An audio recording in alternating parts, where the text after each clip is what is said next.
Well, good morning and welcome to the Church Office Podcast. My name's Gavin and it's a joy today to welcome Julian Mander from Riverside Church. You've been the operations director there and you've now moved into a role with Money Advice Service. You've been involved in UCAN, so our paths have crossed lots, and it's a thrill to have someone on the podcast who is passionate about what they do. And you're going to pick this up, listeners, you're going to pick this up today from Julian. His heart for people, his passion in this area. So I'm looking forward to this time together, my friends. Welcome to the podcast. Thank you very much. Pleasure to be here. It's fantastic. And we were just chatting earlier just about the need, this whole topic today, talking about debt and how the church can get behind people to serve people in the community. We were just chatting about this drive over Christmas now. We haven't had Christmas for 2 years and people feeling this pressure to make it something special, to spend extra, to go the extra mile. And people like you, Julian, in the Money Advice Service, hands in their head thinking, oh no, what are we going to walk into in January? Because this is going to be tough.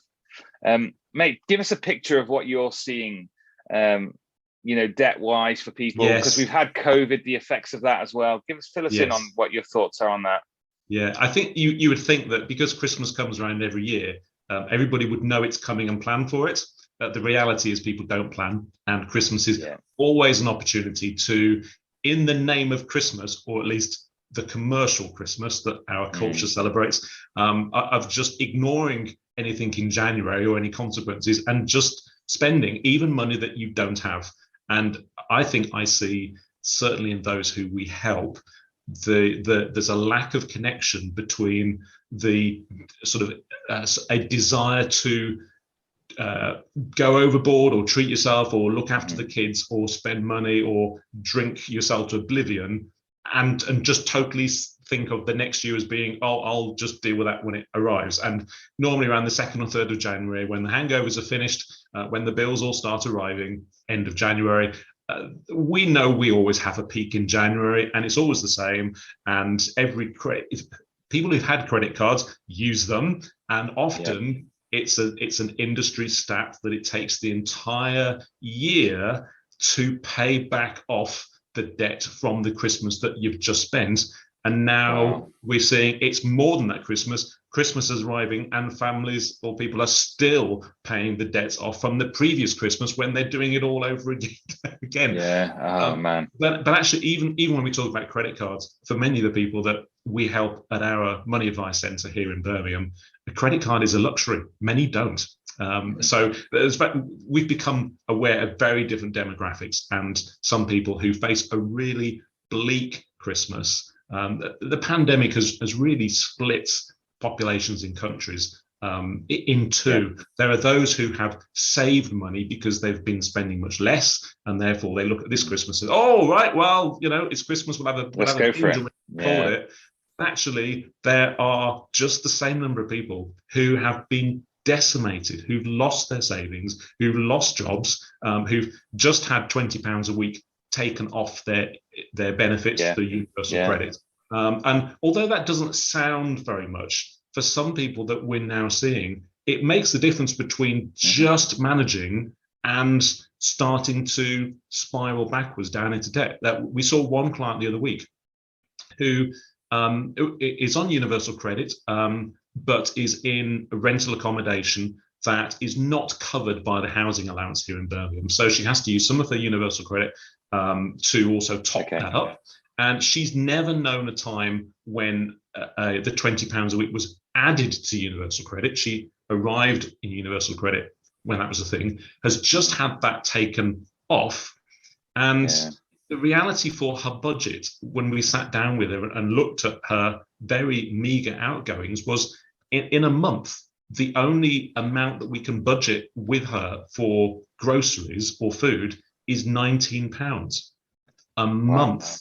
She has to a month. So she's living on less than £5 a week for her food.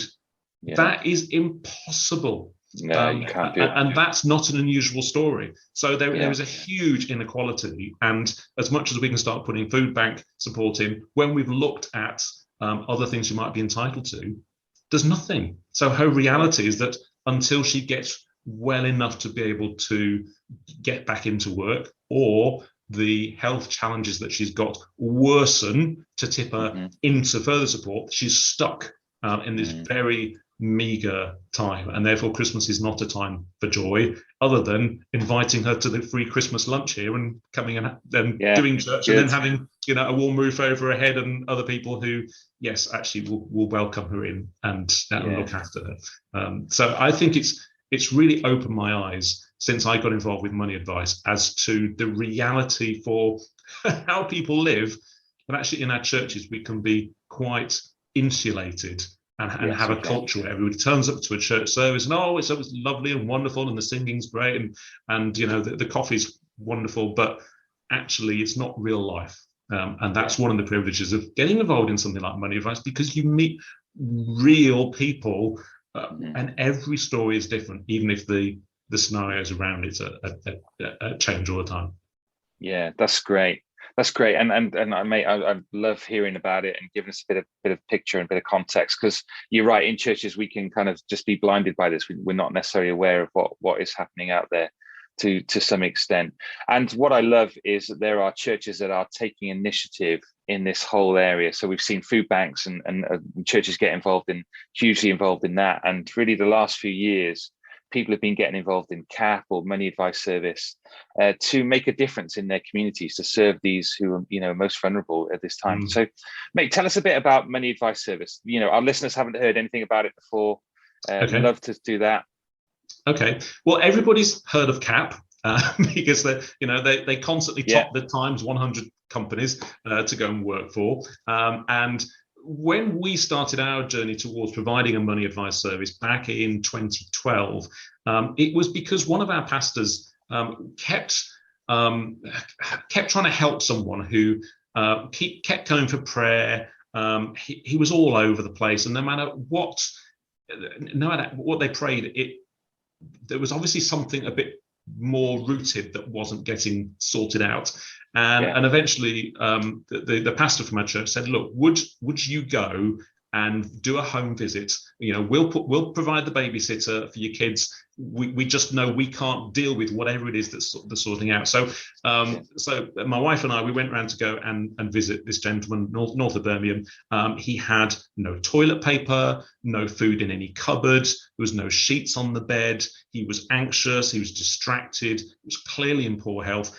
He was working as a DJ, but he was putting in £2 of fuel at the fuel station just to get him to the gig, and was getting constant texts and emails from creditors who were chasing him for money. When I say constant, just imagine 4 or 5 times an hour getting a text from a debt company trying to collect debts. And so he was not living. He was a total prisoner and unable to do anything, and he wasn't eating well. And I came away from that first home visit, and I think it was the first time when I got back into the car and sat down, slightly shell-shocked at coming face to face with poverty in a way that wasn't like you see headlines of news of other countries and where aid is being mobilized, whatever. This was here in our city, in a well-to-do neighborhood, of someone who was just being trampled on by life. So we had a look at CAP, who do absolutely brilliant work, but we felt as a church, because it was the whole church sort of takes on setting up a CAP centre. For us, it was too big. The initial step up was too large. And we looked around and discovered community money advice. If you like, it's the sister network of CAP. Community money advice, rather than follow the CAP model where everything is all done in the Bradford Processing Centre, and a local church can set up a CAP centre. They do all the pastoral stuff and the welcoming, working with a client, passing it all to the central team, and then once the money situation is sorted out, it's released back to the client bit by bit by bit. Community money advice works completely the opposite way around. They enable local churches to learn how to do money advice, that in your local church, lay people in your congregation learn how to do debt advice. And you can go from 0 to knowing what to do in just 2 days. and all the training moved online last year. But then after you've done 2 days, you start to realize when you meet your first clients how much you don't know, because there is an awful lot in money advice, and you realize, oh, there's rent arrears, and there's mortgages, and there's utilities, and there's bailiffs, and there's council tax, and we have a huge menu on one of our training systems with a system called Wise Advisor that's available for free nationally. And each of our advisors, when they start to sit in with clients and start to hear some of the stories, soon realize and discover things that they don't know. And I always reassure them, said, it doesn't matter, as long as you're 1 page ahead of the person who's coming in, absolutely fine. Right, after the appointment, here's the page that you need to go and look at, here's the module I want you to go and do. And we changed the shape of our service delivery last year, so that all the way through the pandemic, we have stayed open, providing face-to-face advice. And we know that over-the-phone debt advice doesn't work for most people. You can't read body language. You can't get to the bottom of what's actually happening. You need to see a piece of paper. You need to be able to have the opportunity to reassure them, put the kettle on, offer a tissue, and actually you can't get to the truth or reality of what's going on unless you actually meet somebody. Because the hall became available in the building that we use as a church, rather than just one meeting room like this one I'm sat in today, we took over the hall and reshaped it. So now we're offering 5 appointments in parallel, all at the same time, and there's a cafe running as well that's free for people to come in, to drop in before or after an appointment, or just to come in and have some free home baking and fresh tea and coffee and chat, or bring in a letter or something that they are concerned for. But for us, the journey from that first person who just opened our eyes to what was real for someone, through to 9 years later, where we have a team of 17 individuals in all sorts of different roles. Our turnover is £35,000. It's all funded through donations. And to give you an idea of what's happening in the UK, last year I ran a stat just at Christmas that, how many cases have we actually got open at the moment? And it was 75, and there were about £890,000 worth of debt connected to those clients, excluding mortgages. I ran the stats again yesterday and found that our caseload is the same, about 75 cases. We've started another 25 in the last year, but the debt level has risen to £1.2 million is now on our books that we are seeing and helping people through, and that's not including mortgages. Only 5% of the demographic of our clients even have a mortgage or a dream of it. So that tells you the amount of debt that some people are carrying around. But we can do all sorts of things, and it's what spurs us on is seeing the sort of the real life change that debt advice can bring for people. It's a really effective tool for any church to engage with a point of need in their community, make a very practical, tangible difference into someone's life. And sharing the gospel in the middle of that is so easy. We pray for every single one of our clients at every single appointment, no matter what the faith background is of the person who's come for help. And living in Birmingham, we are highly blessed. We have every single language and culture and background. And I think churches can sometimes get a bit hung up about, I won't be able to pray for someone if they're not a Christian. Rubbish. Some of our best prayers are Muslims or Sikh or Hindu, and their cultural background and grounding is one of praying all the time. So we've really not found it difficult at all, and we always have a smile on our face. We had a lovely couple who visited us recently. They're Farsi speakers, and this couple have come from Afghanistan.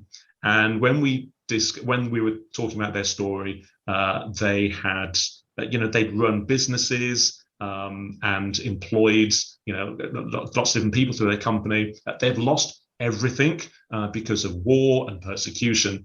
But this woman who has seen some horrific things, just as she was leaving, she turned to one of the advisors and she said, there's something about this place. It's so peaceful.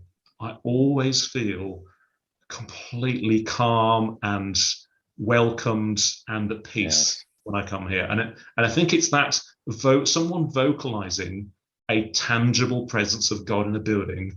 It's just gives you a bit of a spring in your step for the next person then comes in. So that's what spurs us on. I love that. So this first client is really the thing that's inspired the church to get involved in it. And have you found that the leadership have been fully behind it? I mean, you're saying you've got 17 volunteers involved, 75 clients. I mean, you have to have the church on board, I guess, to do something like this. Yes, I think we are starting something up is always hard, because it comes loaded with people's expectation, with inconvenience, because something's got to change. One of the things that we did as a church a few years ago was we'd had a few conversations with different people who sometimes came up to us and said, look, I really think the church should do ... And there's an expectation that you as the administrator or as church leadership should therefore do something about it. I mean, let's face it, there is no church anywhere in this country that is not geographically in a place surrounded by people who have needs. Sometimes we find it convenient to ignore those needs, just like the person who's homeless asking people for change when you go to the shop. But that's just a very tangible physical thing that's very obvious. There's lots of things behind closed doors that when you actually get to meet people, people are suffering and in all sorts of need. So we realized that because our church was quite large, and we had sort of 500 adults and 250 children, it was quite usual that at least 3 or 4 times a year people say, oh, well, why isn't the church doing something about X? You know, it really ought to.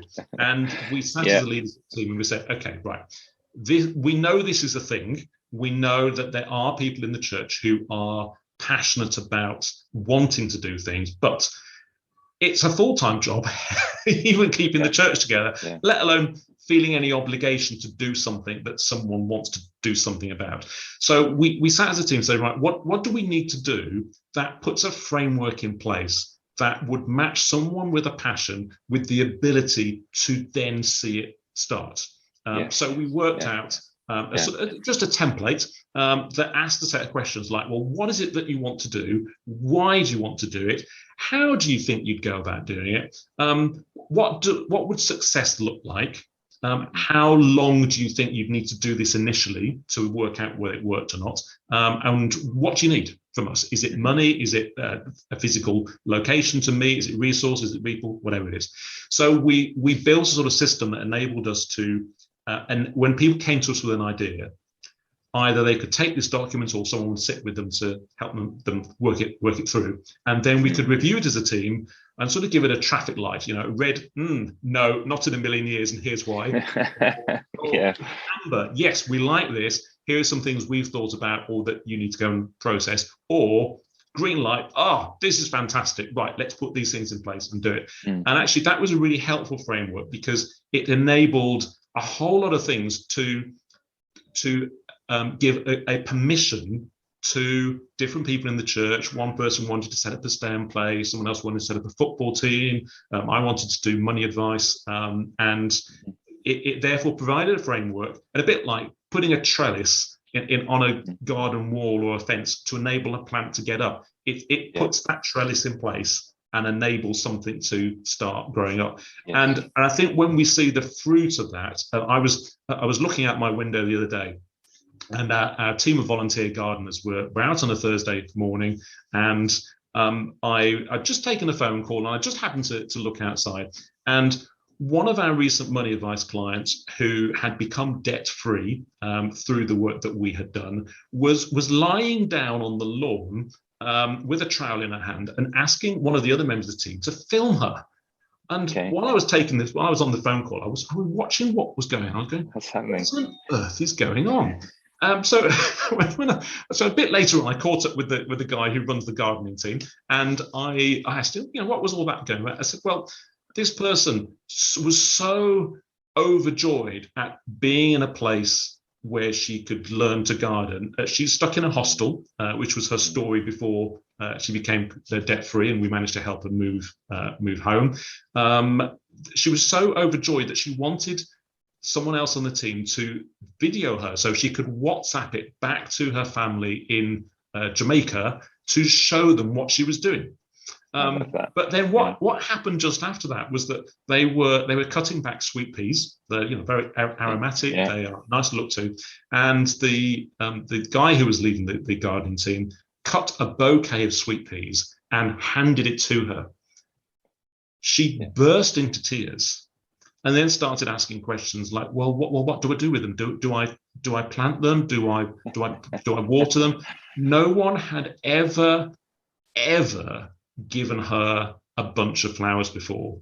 And we've just interviewed this client and realized that she was brought up by her grandma in conditions where her grandma didn't believe in sending girls to school. So she was stuck at home as the sort of house slave. And then some relatives from the UK got to learn of her situation and trafficked her into the UK. And she then served for a number of years as a slave with no pay, basically had just gone from one situation of abuse to another. But roll forward a number of years, she comes to help. She comes to ask for help from Riverside Money Advice. She's signposted to us by a local housing agency, and she can't. She had got married. She'd lost her husband. The whole house had gone. She's stuck in a hostel. There are some rent arrears, and Birmingham City Council policy is that if you have arrears with rent, you will not be housed until the arrears are clear. Quite how you're supposed to clear rent arrears when you're on universal credit and struggling to have enough to eat per week, you've no idea. So the work that we did, we used one of the wonderful tools in our toolkit is something called a debt relief order. If you have no assets and you have under £30,000 worth of debt, and we can work with you to get a budget that has no wriggle room more than about £50 a month between income and expenditure, we can take up to £30,000 of debts from however many creditors it is, roll them all together and stick them in this debt relief order, and they sit there for 12 months. And during that time, no creditor can chase you for them. There's no interest. It's just wrapped up. And at the end of 12 months, the whole lot goes. It's wiped out. It's zero. And it's a brilliant illustration of the gospel in practice. Yeah, it is. Something that you do not deserve, an agency like us to come along and demonstrate complete grace. If you're willing to do the transaction. Yeah, love that. We will take all of that debt, wrap it up and wipe it out. So because we wiped out her rent arrears, she was then eligible for housing. She moved to a new property, and one of our team had the lovely job of spending an evening. She cooked curried goat for her. They had a wonderful social evening, and just told her story about how she had all the journey that she brought her to England, then to this bit of Birmingham, and she's part of our team here. She comes gardening, she's loving the cafe that we've got running, and you think, here is someone who has learning difficulties, has never been to school, and so the reason why she's in difficulty, what do you do with a bill? What do you do with a council tax bill or a letter from employment if you can't read it? It's just injustice from the end. And yet God is able to pick up someone like this, rescue them, and her faith and her joy is just infectious. And everybody, no one would know, because she's just such a joyous person. She's coming to church regularly. And then you think as an administrator, oh, so the words we put up on screen to help people sing along, but if you can't read or you can't sign up to a service digitally or online because you can't use a phone, you can't use a computer, it suddenly makes you aware of how culturally insensitive or inaccessible you might have made your church. Okay, I need to think a bit harder how we do that. And that's just one story of God actually equipping the church in a way to bring freedom to someone, and actually the role of administrators to help put the right structure in place to enable a ministry or an idea that someone just is starting to think about or tease on, that God might just be sowing in them to actually help it become become a thing, and then see what God does with it. Yeah, absolutely right. No, I love it, mate. I think it's wonderful, isn't it? And I think we've run Food Bank for a number of years, but you don't always get to the heart of some of the issues that are going on. And what you're communicating here is, you're loving people and caring for people, but you are changing people's lives, aren't you, by this ministry? This affects, people are going to have less stress, less anxiety. I mean, just being chased by debtors, when you were talking about that DJ, just being, constantly living like that is so difficult, and it's just wonderful, mate. You've got hundreds of stories, and I've got at least two. I just love it. It's fantastic. Now, I think if you're a church leader listening to this, Julian, you've got somebody who's got a passion. You need that, don't you? You need someone who's got a willingness to want to drive this forward, willingness to give up time and energy to do something like this. How do people sign up for Money Advice? What does a church leader do with this? They've got a person, they've got a desire, they know there's a need out there for a service like this. Where do you start? Is it just picking up a telephone and speaking to Money Advice, or? It is, yes. So calling Community Money Advice in Shrewsbury, or Christians Against Poverty in Bradford, or actually going and visiting a couple of other existing projects that might be running in other churches. You actually just need to see it. And one of the things that I do when someone calls me and says, "Oh, I'm thinking about volunteering, but I really don't know what it might look like," I say, "Well, look, just come and sit in on an appointment." And one of the things that we found that during the year is that we used to meet, 1-to-1 or 2-to-1 in an office like this. It's tucked away in the building. It's all confidential. But during the pandemic, when we remodeled it and made it, because we needed space and ventilation and social distancing, when we used our hall and laid it out differently, it completely changed the dynamic, because suddenly you had clients and advisors and the centre manager and someone running the kitchen and someone welcoming everybody. We were all in the same room. And there's lots of conversations going on. And actually, an advisor, if they got stuck, could just sort of lean to one side and say, "Oh, mate, what would I do here?" And so it's very collaborative. So actually seeing it in practice is a really good first step. And if God's in it, it's probably the biggest and hardest thing is probably the politics that gets in the way. And no, there shouldn't be politics in church, but there is. And it's because there's people, and people have different thoughts and ideas and different baggage that they carry. So the thing that you do as a church administrator and a church leader is be prepared for some of the complications and difficulties, but tell the stories and share the change that it brings into different people. And for you can start small. For us, we were just sort of trying to get our heads around what it might look like, and we weren't sure, which model we were going to go and how we did it. And then I remember one day someone walked up to me in the canteen after church. We were sitting having a drink after the service, and he said to me, "I know you're really passionate about helping people with money. If I give you £12,500, would you set something up?"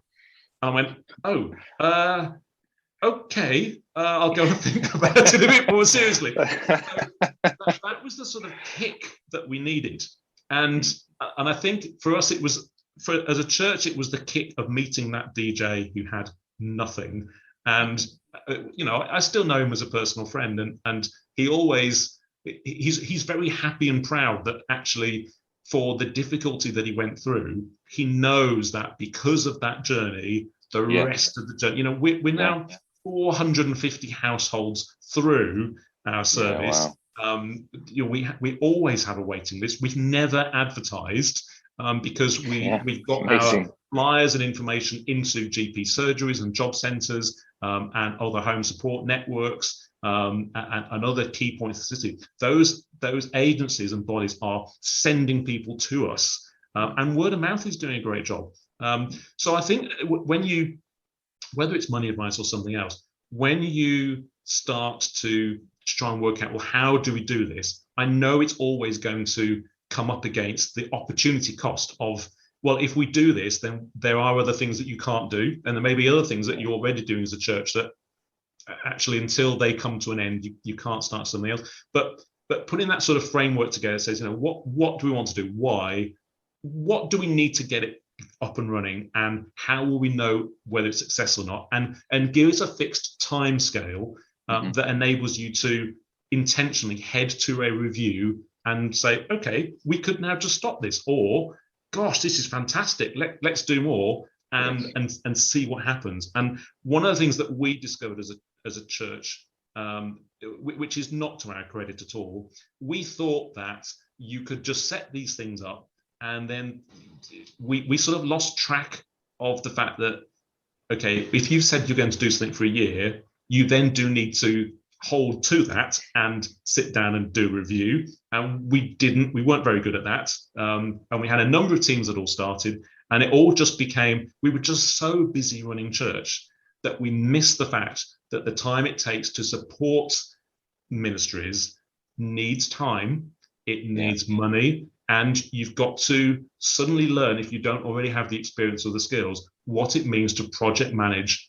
a number of different things that start to compete for space, and that, you know, take up space and resources, and you need to embed them right in the heart of your church. It is absolutely no good setting up a ministry or something that meets a need in the community if no one in your church ever hears about what you actually do. And one of the things that we really struggled with was we discovered that those who work in any particular ministry area always see God do things, you know, turn people's lives around, but you've got to connect those stories with the faith encouragement to the body of the church to hear the story and to go, oh wow, that's happening. And one of the things that we discovered in Money Advice, we started putting together sort of regular newsletters, which we then distributed out to the whole church and to every single client that we had helped and that are helping and that who are on the waiting list waiting for an appointment. And we started at the end of a successful journey, we'd get one of our team to sit down with them and interview them, and the stories that came out were just incredible. One of the journeys that one of the cases that I was in, we were faced with a solicitor, very highly paid, very successful, but was being chased by HMRC for debts totaling £130,000. Wow. This husband and father, and well-respected professional, had not told anybody. He didn't know what to do about it. He was becoming completely dysfunctional, and in his head, he'd sort of partitioned off the side of him which was doing his job from the side of him that was not coping. And it was only a last desperate conversation with a work colleague that got that work colleague to phone us. We then got ourselves on the other end of the phone while he was welcomed into an office so that he could have a conversation with us. We met him, and although debt is no respecter of persons. It doesn't matter what your income is or what your starting point is. Debt can arise for all sorts of reasons. Some self-created, many not. And that particular journey with that client, we ended up going to the High Court in London to help him. And I remember standing on a platform in the north of the city, and we knew that going to this court case, this was a crunch point. And we knew he was suicidal. We get on the train, we make sure that we are going to get to the court. We go to court. I'm so nervous, but I'm sort of more relaxed than he is. And I'm thinking to myself, actually, when God puts you in touch with people in need, it's not a case where you can be nervous.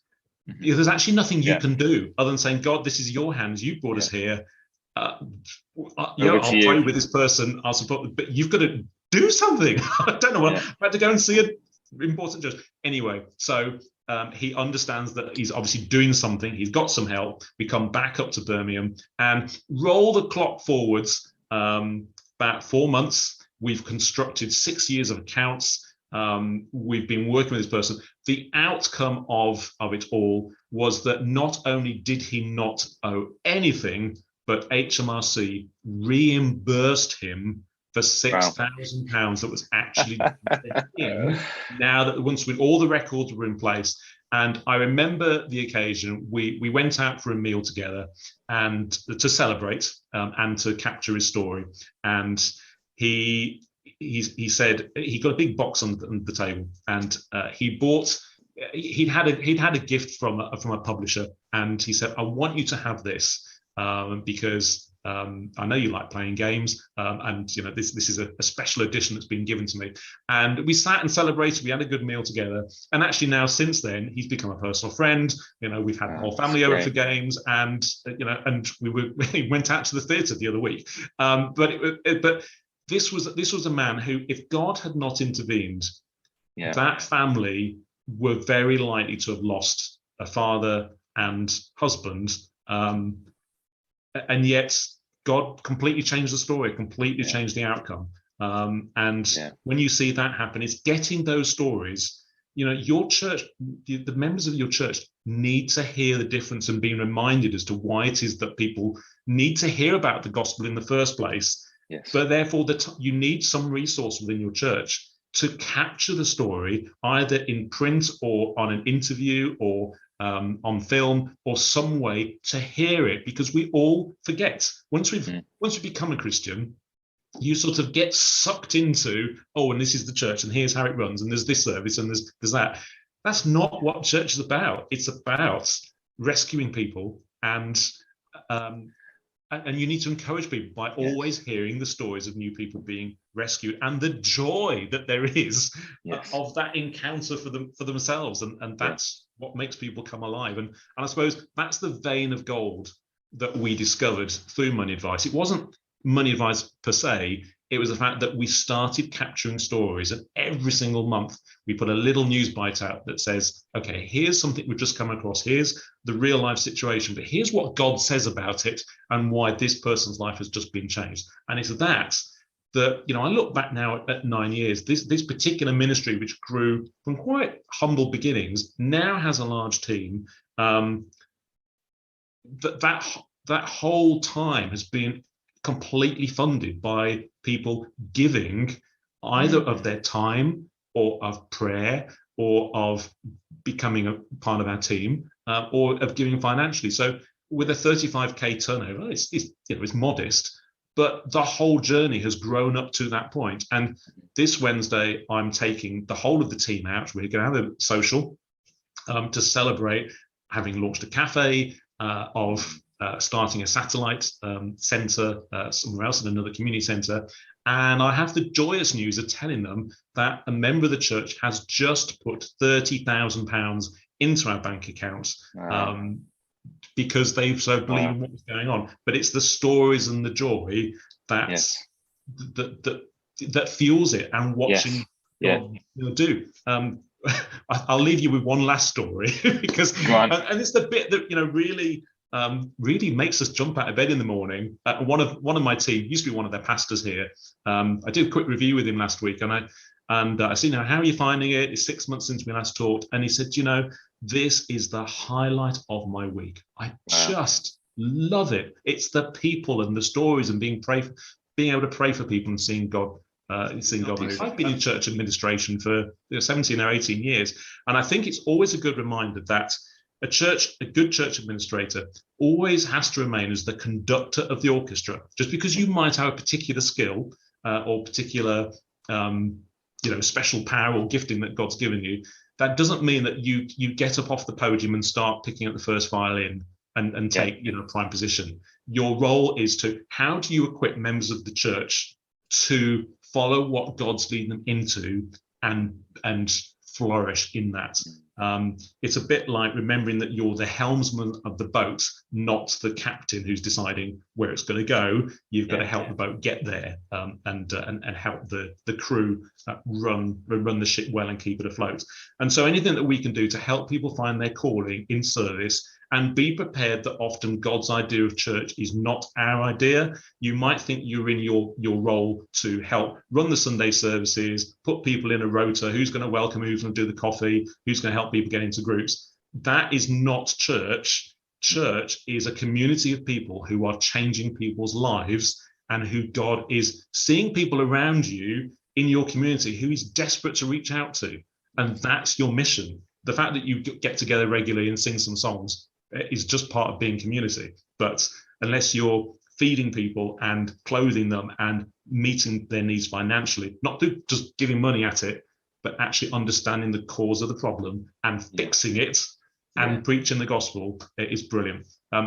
There's one quote that I came across from Hudson Taylor that really sums this up really well. And he said, God's work done in God's way will never lack God's supply. He's too wise a God to frustrate his purposes for lack of funds, and he can just as easily supply them ahead of time as afterwards, and he much prefers doing so.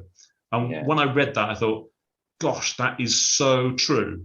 And I think that spurred me on this year, is that I leave church administration this year. It's not because I want to, I love it.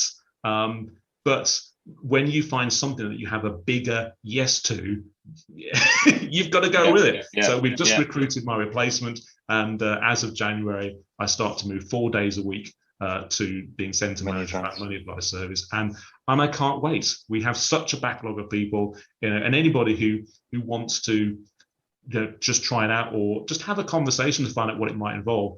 In the team, there are advisors, there are administrators, there are people now running a cafe, there are befrienders, there are chaplains. It's like the whole team of, they're all needed in one of these different roles, and we all have different part. And that's a great picture of how the church can work well, because you need people who are very different from each other, but when they come together, there is a synergy of things that you can do together as a team that no one person themselves can do.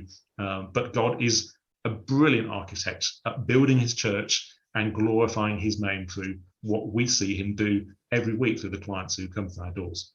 Yeah, I love that, mate. It's so lovely to hear about.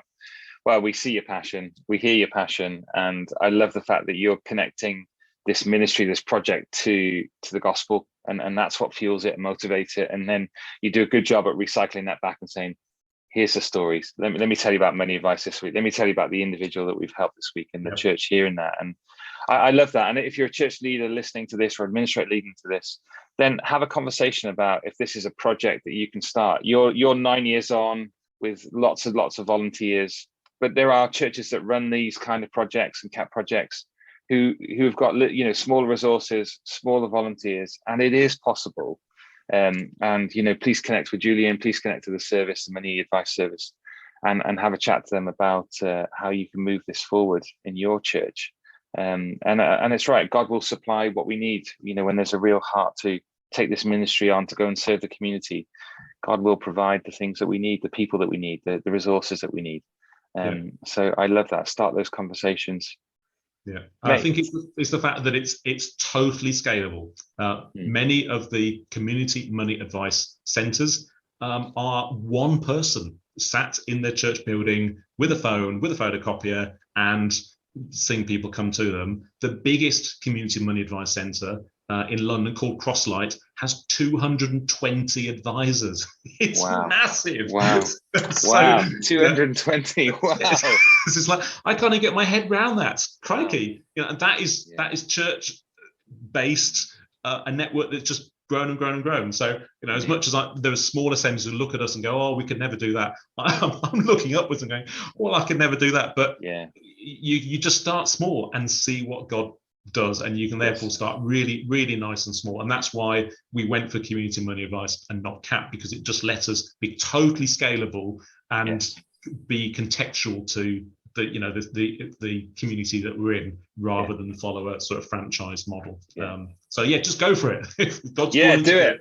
So I love it. With passion in your church, do whatever you can to enable them to follow the passion, hold them to account, and be prepared to have some challenging conversations, because if it becomes fruitful and successful, you're going to have some difficult choices to make, but you've got to follow kingdom. If God is going to restructure your church, any church that starts to successfully meet the needs in the community is not going to have any difficulty with new people being invited on a Sunday or coming through. We have people on our gardening team, our maintenance team, coming to church every Sunday, who other people do not know that they're all money advice clients. It's irrelevant. It just happens to be their starting point. And it's very easy then to connect, particularly when you meet on a Sunday in the same building that you're providing the services. I love that. Julian, thank you so much for your time, mate, and the opportunity to talk to you and hear about it is just wonderful. And we wish you all the best, my friend, in continuing that in the new year as changes, from administration into this project full time happens for you, my friend. Well, if you've got any questions and you'd like to throw them over to myself or Julian, we'd love to be able to connect you more. Please send them into questions@thechurchoffice.co.uk. Please check out the resources on the website. There's loads available that are all free to help you and bless you in your work. Maybe just a time saver, maybe just a bit of encouragement, a bit of confidence that you're on the right page. Please check out the website and do that. Until next time, my friend, we'll see you soon. Thank you for your time. Take care. Goodbye, Bye-bye. everyone. Bye-bye.